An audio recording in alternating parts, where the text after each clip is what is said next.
Fala galera, beleza? O assunto de hoje aqui no canal é crise de 29.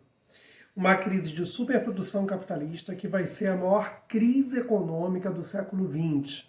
Então, o bate-papo de hoje é sobre as causas e consequências dessa crise de 29.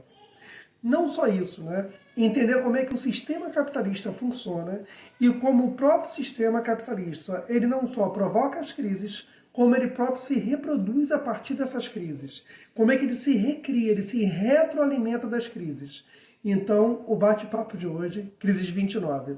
Outra coisa, você que está gostando dos vídeos, você que está assistindo aqui no canal, não esquece de dar seu like, de compartilhar e de se inscrever no canal para dar essa força pra gente. Primeiramente, galera, você vai ter a Quinta-feira Negra de Auschwitz, né, em 1929. O que está acontecendo no mundo naquele momento?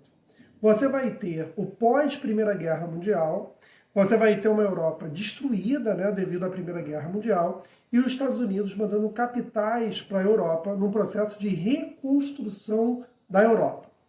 E, ao mesmo tempo, você vai ter a economia americana bombando, né? Produzindo cada vez mais e produzindo cada vez mais, porque a Europa está consumindo produtos americanos.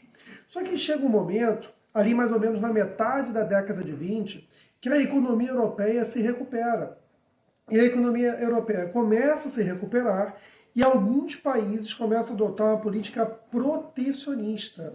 Quer dizer, eles param de comprar aquela quantidade de produtos americanos, né? Aquela quantidade enorme que eles estavam comprando. O que acontece? Lá nos Estados Unidos, o modelo de produção naquele momento era o fordista, que é aquela produção em série, né? aquela produção em larga escala.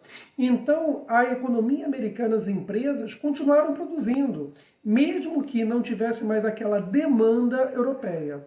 Então, você já tem dois fatores aí para a crise. Uma, o protecionismo europeu, tá?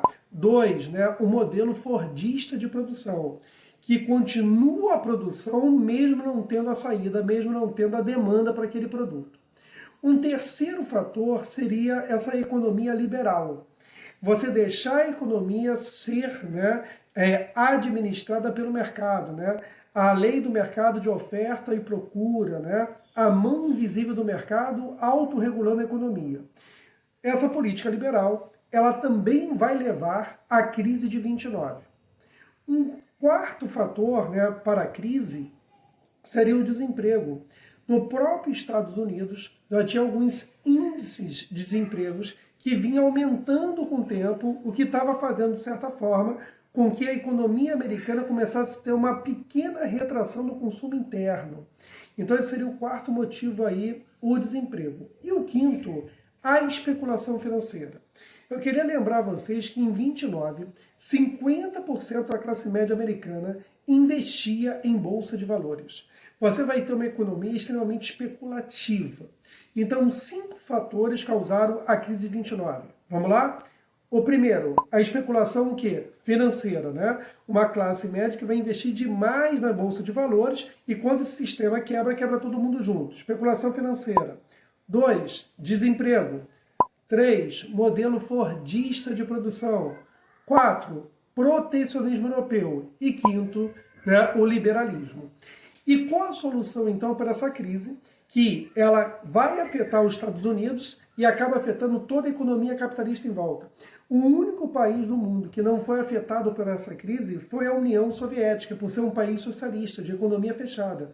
Mas o mundo inteiro acabou sendo, né, afetado pela crise. Inclusive o Brasil, naquele momento, né, ali de 29, teve uma diminuição da exportação do café para os Estados Unidos, o que afetou a nossa economia, que era agroexportadora. Podemos até falar que o que desencadeou aí a Revolução de 30, um dos motivos foi a crise econômica provocada ali em 29 no Brasil, e aí 30, a Revolução de 30, era Vargas. Mas escuta, quais são as consequências, né? Primeiro, a falência de milhares de empresas e bancos nos Estados Unidos, né? Milhares de bancos faliram, milhares de empresas faliram, o desemprego bateu números recordes, né, de quase 30% e um grande número de suicídios nos Estados Unidos devido à crise de 29. Um outro fator foi a derrota, né, dos republicanos para a vitória dos democratas. Esse é um fator importante, porque esse democrata que vai vencer a eleição, né, ali pós-crise de 29, vai ser o Roosevelt, Franklin Delano Roosevelt, que vai vir com uma política, né, do New Deal, do novo tratamento, abandonando a perspectiva liberal de economia para adotar um Estado interventor, né? Essa política vai estar baseada num economista inglês chamado John Maynard Keynes, né? A política keynesiana, de um Estado capitalista sim, mas de uma economia interventora, aonde o Estado vai cobrar impostos e vai retribuir isso a partir de políticas públicas, políticas sociais. Então, é uma grande virada na política americana, quando você vai ter agora um Estado que vai intervir na economia e vai fazer políticas públicas, políticas sociais. Você vai ter não só isso nos Estados Unidos, como também você vai ter isso no pós-Segunda Guerra na Europa. Com uma política keynesiana, ela vai se formar uma espécie de consenso, né, de 45 a 73, o que o historiador britânico Eric Hobsbawm chama de a Era de Ouro do capitalismo. Mas, já em 73, você vai ter uma segunda crise capitalista, que vai ser chamada de crise do petróleo.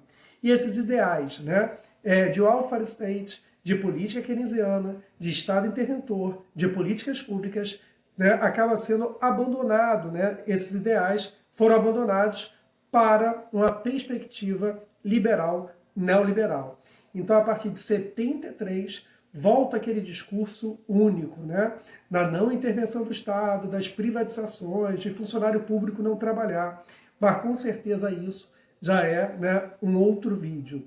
Só queria lembrar vocês, então, os fatores da crise de 29 e suas consequências no mundo. Gostou do vídeo? Continua seguindo a gente, né? Se inscreve no canal, né? Siga a gente nas redes sociais. Obrigado e um abraço.